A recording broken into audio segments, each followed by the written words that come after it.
Okay guys, so the floor's been colour sealed. You'll see here we put a universal colour through it, double coat of waterproof colour seal all the way through.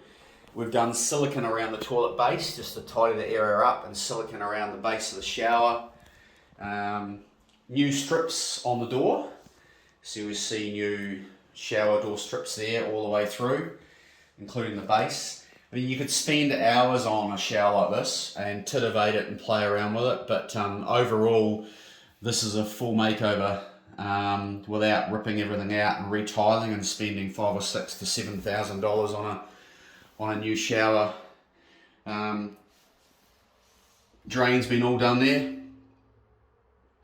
That crack was there before, as per the video, and we've gone and put silicone all around the base there as well, and shower floor has been rejuvenated and installed new marine grade grout into the floor. So night and day compared to what it was like before. This is grout perfect. Thanks for watching.